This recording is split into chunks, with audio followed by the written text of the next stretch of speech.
Gram Mallipur ward संख्या 30 से जिला पंचायत पद के प्रत्याशी आपका अपना बेटा सुरजीत सिंह को विजयी बनावे।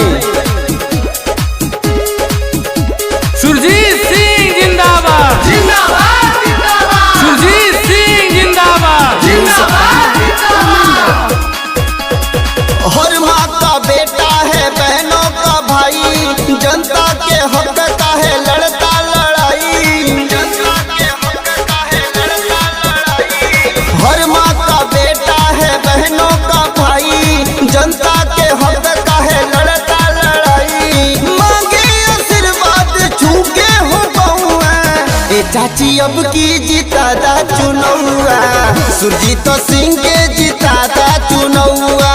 ए चाचा अब की जितादा चुनौआ, सुरजीत सिंह के जितादा चुनौआ।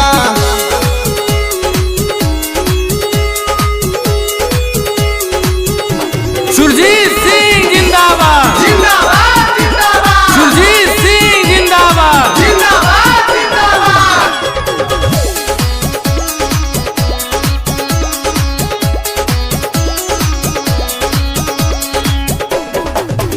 सबका आशीर्वाद पाई, बन के जिला पंचायत आई।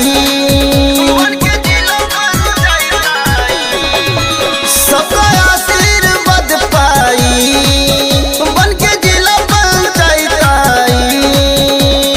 गौरव विकास चमक जाई गौआ, ए चाची अब की जितादा चुनौआ, सुरजीत सिंह के जितादा चुनौआ।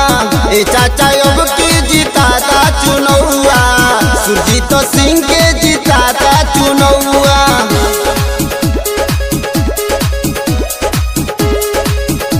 सुरजीत सिंह जिंदाबाद जिंदाबाद जिंदाबाद, सुरजीत सिंह जिंदाबाद जिंदाबाद जिंदाबाद।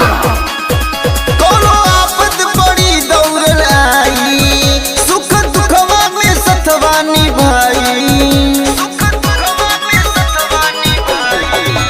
कोनो आफत बड़ी दौड़ आई, सुख दुखवा में सथवा निभाई। हाथ जोड़ कोयल राउर बेटौआ, ए चाची अब की जितादा चुनौआ, सुरजीत सिंह के जितादा चुनौआ। ए चाचा अब की जितादा चुनौआ, सुरजीत सिंह के जितादा चुनौआ।